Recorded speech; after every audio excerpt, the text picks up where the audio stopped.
Hey everybody, how's it going? I'm Alexander Williamson and you're watching FISHTORY. So today we're going to talk a little bit about my EDC, my everyday carry, as a lot of people call it in other genres. But basically this is what I bring whenever I'm going out to a fish farm, whenever I'm going out to go collecting, if I'm going to look for wild fish in Florida and photograph them, film them, catch them, collect them, whether I'm bringing them back or not. This is the stuff that I put in my pack and that I have with me, whether it's temperate and I'm up in the Seattle area looking for fish around here, or whether I'm in the jungle of Florida, you know, or somewhere in Mexico, for instance, where I went. So let's talk a little bit about what I bring, what I think my essentials are. I've done a lot of trial and error of what I need, and some of this is going to be focused on, you know, filming, because that's what I do with the channel, obviously. So there's things like the GoPro and the tripods and things like that that might not be needed if you guys are going out collecting, but I just thought it might be interesting just because of the insight of like what I bring, and maybe other people can post what they bring or write in the comments what they bring. You know, I've seen other channels talk about it too, especially outdoors channels and things like that. So let's talk a little bit about the basics of what I always bring, and let's get going on that. So let's start off with the first thing I do when I get to a spot, usually, is I decide what kind of fish I want to catch and how I'm going to go about that. Now, this is a small example, but sometimes I bring a big cast net. Sometimes I bring my dip net from Jonah's Aquarium online, which is my favorite dip net. The perfect dip net is what it's called, and I've done whole segments just on that and how to use that and tips and tricks for that also. But I'm almost always going to have that, and sometimes I'll have a sieve net, which is the kind that folds up. It's got flimsy sides that are wire, and you basically sift a whole section of muddy leaf litter. And that's for if you were in the, you know, Amazon looking for apistos, or in Florida looking for elosoma and very small little fish that are going to be under the leaf litter in maybe an inch or 2 inches of water. That's where those are really handy, or ditches with really cloudy, murky water. Also, these are great. They're so cheap online these days. You can just put a little bit of fish food or fish bait, whatever you want to use. Sometimes cat food, dog food, people use things like that. And you'll get anything from crawfish, crayfish in these to minnows, and it just depends on the size, the opening and stuff. But I have a setup that's very small, and you can fold it all the way like this, and it stays like this, which is nice. And I can literally set up 3 or 4 of these and you know, pop them open, throw them in a little ditch or side creek. And if there's any guppies or little platies or anything like that, I'm going to find them with this and come check on it after I'm done doing my dip netting and stuff like that. So after I assess, you know, what kind of fishing I'm going to be doing, there's that. Now, the other thing I have really liked is my fishing rod and reel. I will use barbless hooks, generally speaking. And or sometimes I use flies, and I have a kind of weird setup that a lot of people, if you're into fishing officially, like my father is, he's a lifelong fly fisherman and thinks it's essentially a religion of sorts, and there's very blasphemous things to do and not do. Well, I'm not like that. I actually bring a floating leader, and I bring extra fishing line, and I kind of have a little kit with everything from bass gear and little flashers and spinners and fake worms, sometimes power bait, whatever it calls for in this situation, including also, you can get these really inexpensively. I have some of my own flies that I've tied, but I just bring a pack like this, and I will bring that and some extra hooks that are ready to go, already tied up. And then I've got this rod, and I also have a Tenkara rod, but this one's pretty darn good. This one's about a 6.5 foot rod, and I've got it with the microfilament. You know, I couldn't do saltwater big fish on this or anything, but anything up to probably 20 pounds I've caught on this setup. So it does pretty well, especially considering usually I'm looking for something under 6 inches in the fish world. So I've got this set up, and I just leave it as is with the spool on. It's a nice one in that it folds up completely. You can actually see here, like the handle and everything will fold. It's got little buttons and it all folds up.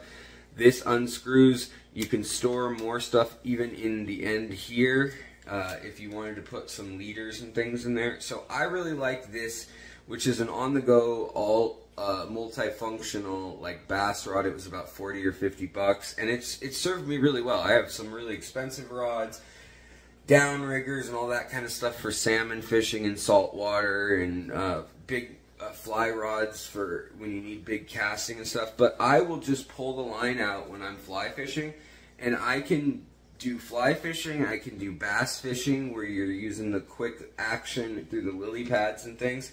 So I bring an assortment of lures and things, and you know, that's all going to be custom to whoever you are. You guys, if you're a fisherman or fisherwoman, you're going to have your preferences. So beyond that, let's talk about the stuff that's more interesting. So things I always make sure I have. I got this scuba light, and it is really bright. It is great. Little scuba light. It's from the company is SEN and then WISS. It's a Chinese company, but this is good to 100 meters, so 300 feet underwater, and it's got little clips for how intense you want the light, and you can focus it a bit, but it's all rechargeable then with one of these battery chargers that can be USB also. And you just load it up in here, and it will hold a charge for 18 hours of light use if you're just on the first setting, which is fine for if you're just like looking for things, you know, at camp or going through the woods and just need to see where you're going. But if you want to light up the forest, this light is really good. I'll put a link in the description to some of this gear for you guys. If I can find, you know, it on Amazon or wherever it may be, I'll put some affiliate links. But yeah, this is handy. I will sometimes take this, throw it in the water, and then fish come to it at night, just more than even bait or anything else. And it also allows me to film. I can take, if I need a couple of these, I actually have 3 of these lights. I can also put them up on to, you know, a tree or the side of a, you know, a culvert or some sort of embankment. I can set it up so that I can see what I'm doing, and that comes back to also these tripods that I have, which are absolutely wonderful. I really like this one, this brand, this Urig, and this one opens up. I also have the same thing right now, holding the phone that's filming this right now as well. But it opens up. The only thing I don't like is it's plastic, so you know, it's not the best quality. It's not going to have the longest life, probably, but I've had it a year now. These tripods have all held up for a year at least, thrown around in backpacks and stuff, but these aren't the best struts. But for 20-30 bucks, can't beat it in my opinion. You can lock and unlock it too, and then you can bring it up and I've got different sizes, but this one will go all the way up to 6 feet. The one that is holding the camera right now goes all the way up to 72 inches also. So 6 feet. It's actually, it might be more than that. It might be like 6.5 feet. Plus it's got the stand. But sometimes these are hard to close, and that's one downside. But they are really nice with these locking rings. It kind of gives you some of the functionality that you would have in a bigger, more expensive setup. Yet you can still use it. If you close it like this, you can then relock this. You can change out the different heads and put in different, like one that holds a phone, one that holds a flashlight, whatever it may be. One with grabbers even they make. And then you can adjust all the different angles of this and stuff, and you can use this as a selfie stick, or you can set it up to be filming what you're doing. And this is a DJI Action 3 underwater camera, very similar to a GoPro. I also have a GoPro Hero 8. It's an older one. This is in a shot case, but that's really handy for filming. Also, when I'm in the car, because I'm going between sites all the time, I always bring this converter, so I can put this into the cigarette lighter or one of the power charging ports that are in most cars. And this has actually a real plug. So the real plug with 3-prong and then 2 of the USBs. They make all sorts of different chargers like this, but this one I like. I only paid 20 bucks for it, and I've had it for like 6 years. It's great for charging things. Then the other thing that I really like, because it works with all the tripods and things that I've already shown you guys, is this light. This light is another great light, just like the flashlight. You can change the color and the intensity. You can put it at 5,000 kelvins, or you can put it at 5,000, 6,000, or 7,000. And so you can get a yellower, softer glow. It's like a ring light, but it's not so big, and it's rechargeable with USB. Also, it's got the alligator clip, but it also has another attachment with a quick release on the back here that allows you to snap it onto tripods or any other modular system you have.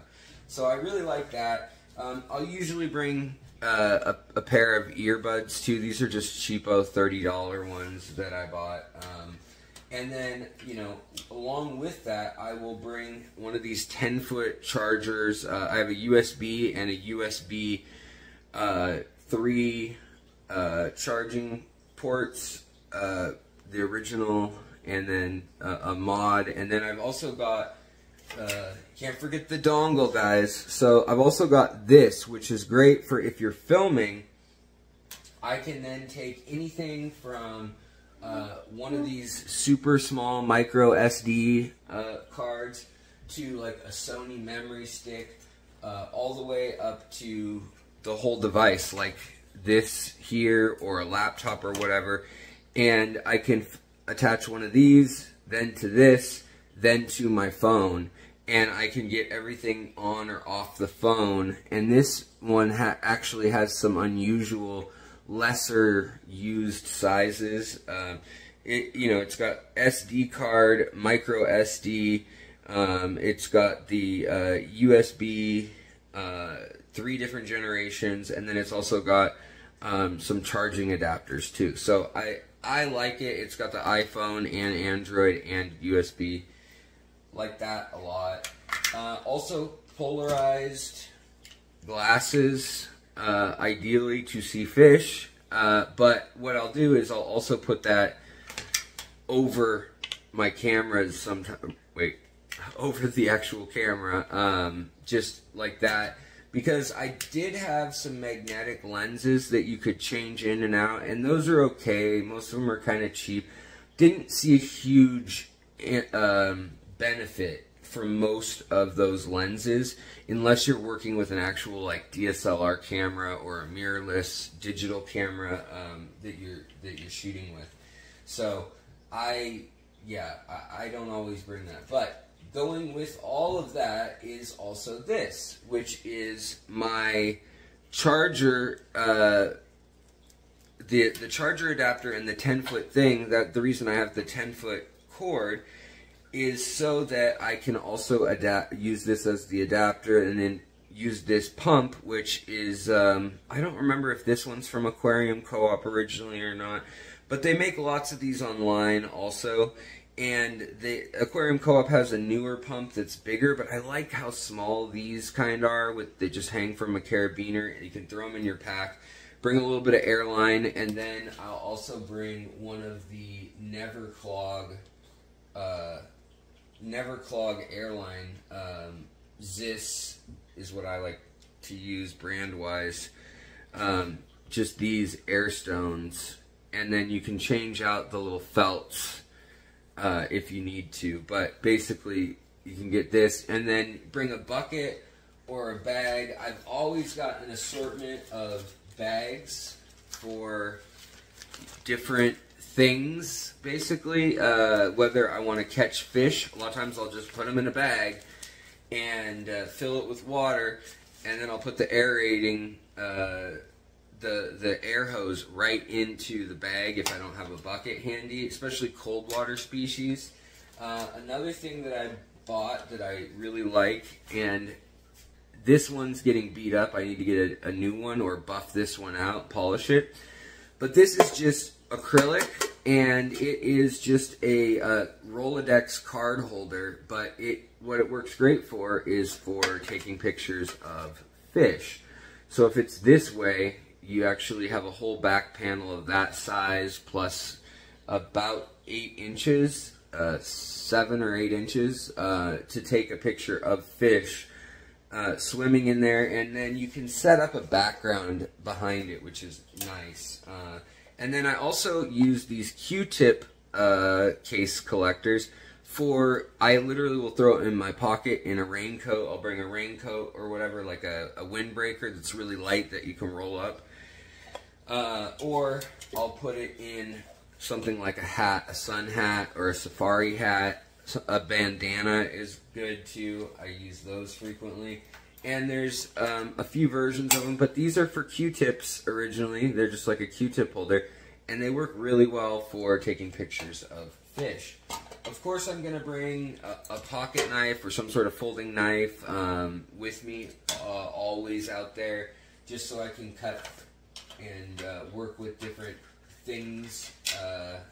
Here is one more little acrylic case. This is the original one that Jonathan Butkus introduced me to, and that is probably the best as far as like good quality. It's not going to crack or anything. And Ryan Kinney in Florida sells them from time to time, also online. Then for me, I have my EpiPens because I'm allergic to bees and things, but for snake bites and anything that I could run into or someone else could run into when I'm really out there pretty far, or if I'm kayaking or something, I always bring a first aid kit. You know, I've got things like a basic tourniquet and basic creams and ointments for one for burn, one for bug bites and things like that, another one for moisturizing, obviously chapstick, things like that.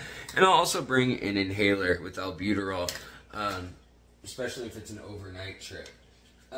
Beyond that, I do have a bug spray that I'll bring usually with DEET. DEET works pretty darn well.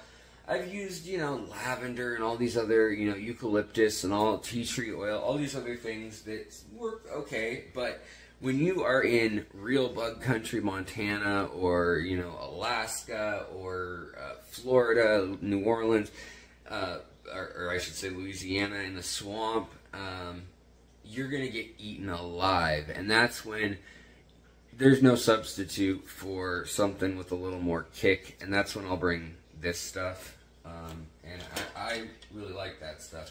Now, beyond all that, I've also got wireless microphones. So this plugs into the phone, and then I've got a number of different microphones, and I've got a little kit similar to just like an earbud kit where you can put different heads on for lavalier mics or shotgun mics, or whatever you need for the moment. And there's also kinds that you can clip onto your phone or onto your entire rig, and so those are really nice if you have someone like down in the river and you're filming from up on the bank but you want to hear them. Well, those wireless Bluetooth or wireless actual Wi-Fi mics that exist out there are really nice for that.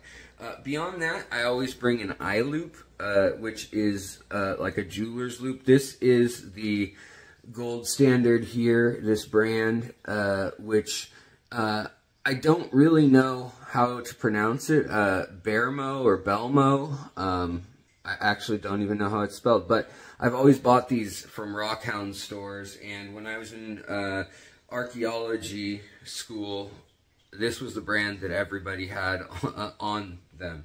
So I like that for identifying the rocks and looking at scales, looking at little details on the fish, looking for parasites, things like that. It just comes in handy.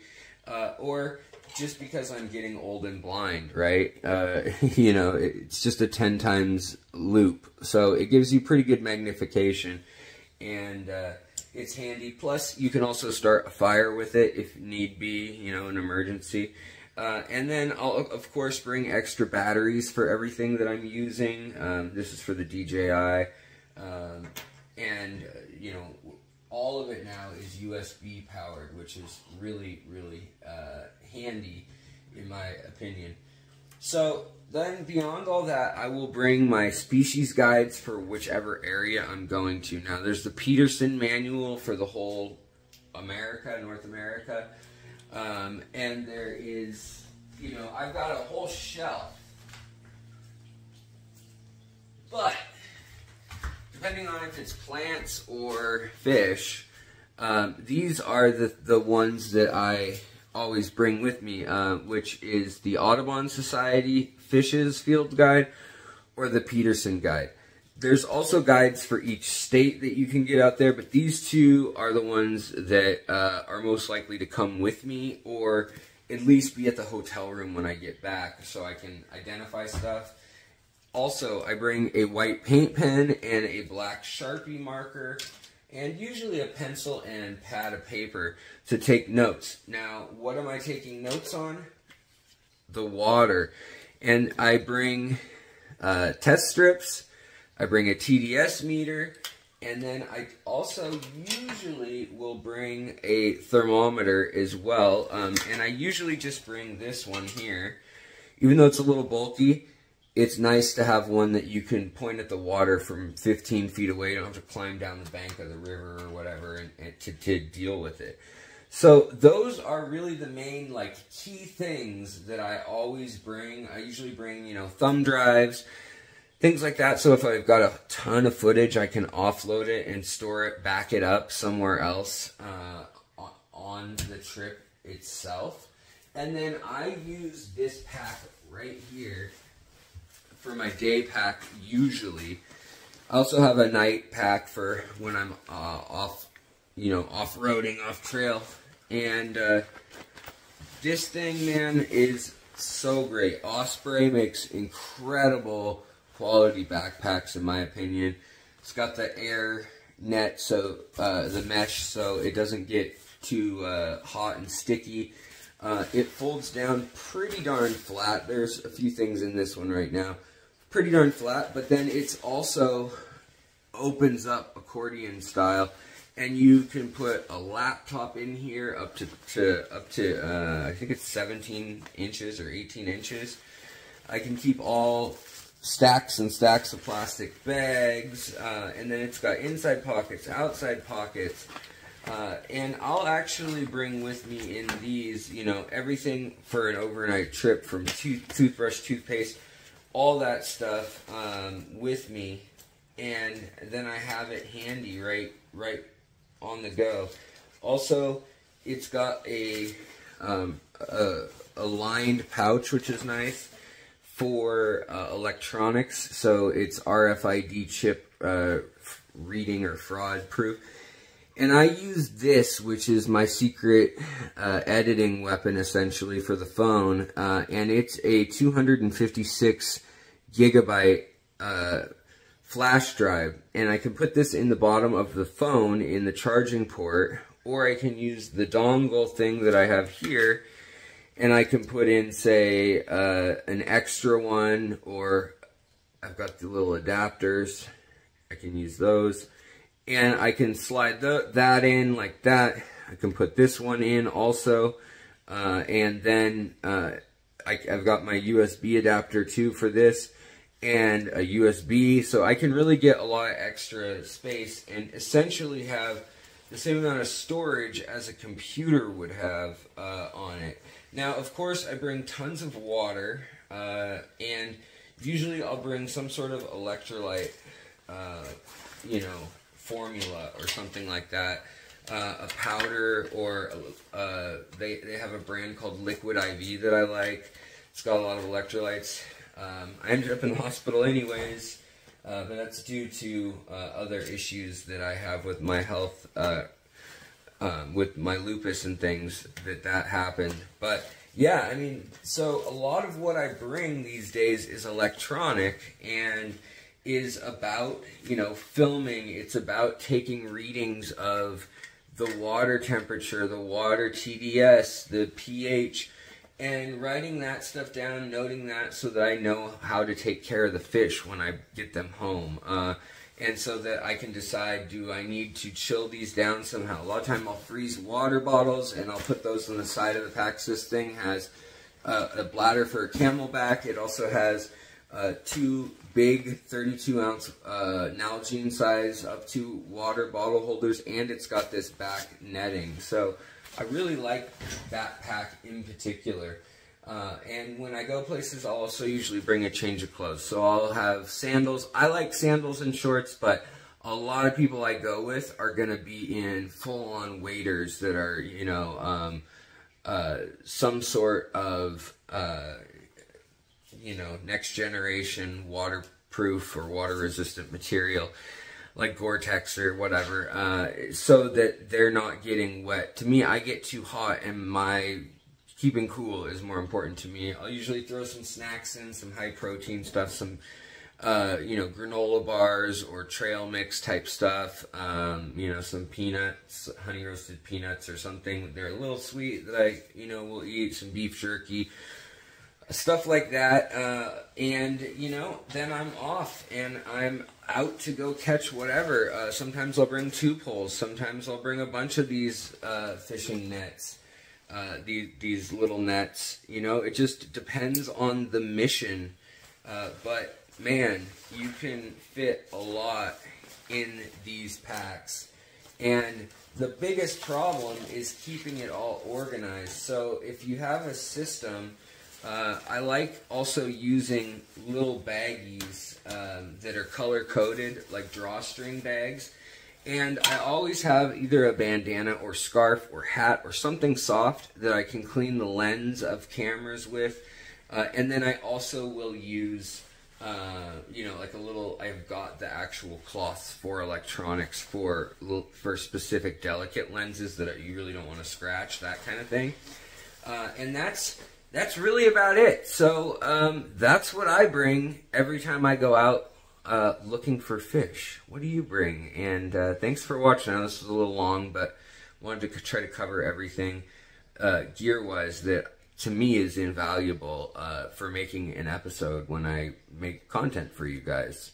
Alright, maybe we'll talk about software and what I use on the phone. Again, I do have an episode already, though, of apps I use out in nature, whether I have service or not, but things like the lightning warning app, you know, weather forecasting, fish brain, ones that tell you if you're on private property or public property, Google Maps or Waze just for getting places, you know, all these little things that now are on our phone. Your phone is a compass, it's a timer, it's, you know, a stopwatch, it's all these things. So that's pretty invaluable too, and I've already got an episode up with all that info on it. So thank you so much for watching. I hope you have a great day, and I'll talk to you guys next time.